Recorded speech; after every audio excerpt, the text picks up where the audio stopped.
Welcome back. Today we're going to talk about some things you can do to help deal with pest problems while camping. Welcome back to Two Camping Gurus. If you like camping in the great outdoors and traveling, you are in the right place. Alright, so you want to go camping but you're concerned about mosquitoes, bugs, ticks, flies, and all these other things, and rodents and mice in the camper and all that type of stuff, or your tent.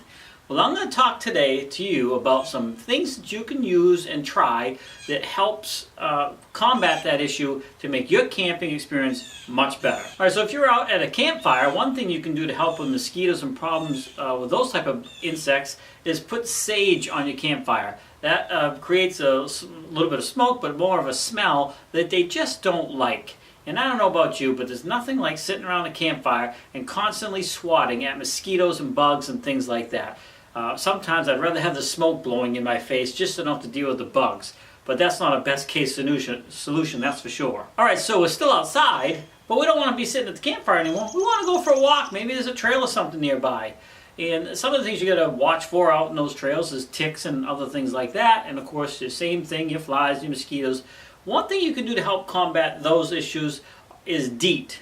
Now, obviously, read the instructions, use it properly. I try not to put it on my skin directly if I can help it, but one thing I will do is put it around my shoes, and my sneakers, and my pant legs. So if you're walking in tall grass, ticks don't like that, so they're less likely to climb on and go for a ride with you. So, and if if I'm trying to deal with like bugs up in this area, then I definitely would spray it on my clothes long before I'd put it on me personally. Now you can get the liquid kind that you can rub it on, or you can use the spray. I prefer the spray just for that reason.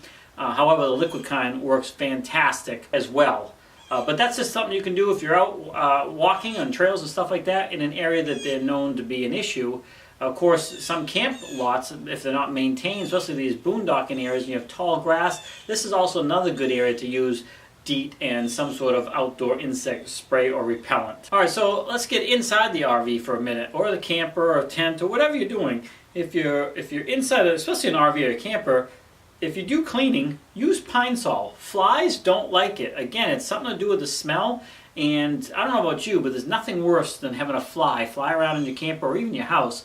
So you got to do cleaning anyways. If you use Pine Sol, you get a nice smell. Plus, it helps detract from flies wanting to be in there with that. So you lessen the chance. None of this is a fix-all solution. All of it will help to some extent alleviate some of these issues and dealing with these type of pests. All right, now on the outside of your RV or camper, sometimes you have a problem with bees making nests. And for some reason, wasps or hornets, they like the smell of propane, it seems, because there's always a nest, or not always, but many times you open that thing up and the worst fear is there's going to be a nest of something in here. What you can do for that is take a dog or cat flea and tick collar, cut it up, and put it inside there down low so it's out of the way of things.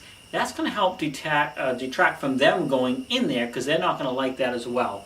So always open those things carefully when you open them, because sometimes they're closed for long periods of time, but they seem to make nests in there. You can even use the louvered vent. You can put some mesh in there to help stop them from access to that area.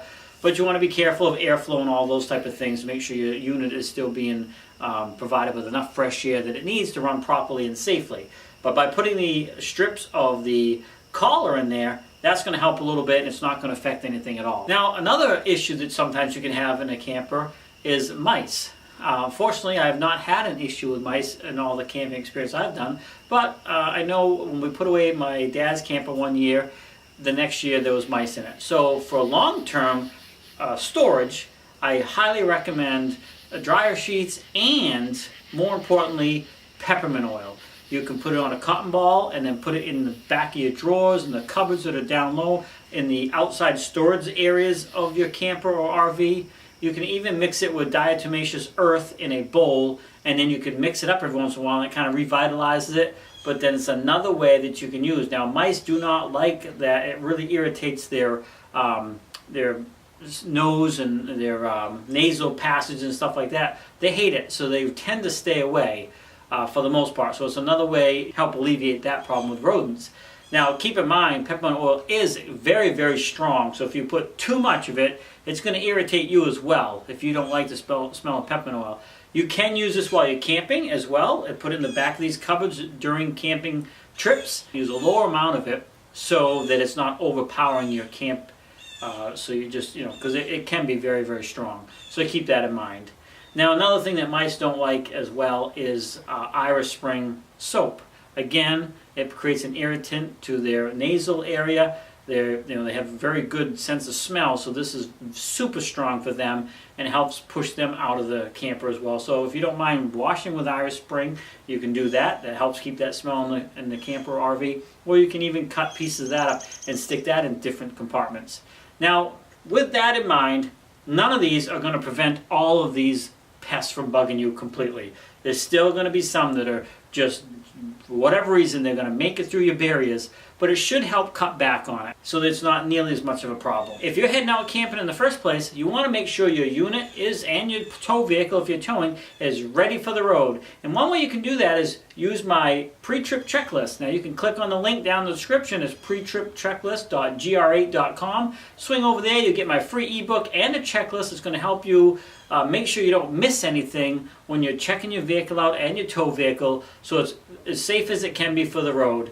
Now, your situation may call for some other stuff to do as well, but this gives you a great starting point of things that can easily be missed that might make your trip miserable. And this way here, you'll have a list that you can do each time you take off, no matter what. Alright, well, I hope you liked the video. Hope some of this information finds its way to you and makes your next camping or travel experience even better. If nothing else, hopefully you were entertained with the video. So don't forget, click on that link down in the description. I'll also put a link in the description of some of the items we talked about that you can easily click over and purchase them if you want, or at least check them out for yourself and see what you think. At any rate, you have a great day and happy camping. Okay, while we're outside, let's say you're going to go camping, not camping. One thing you want to be careful of is, bugs and stuff out hiking.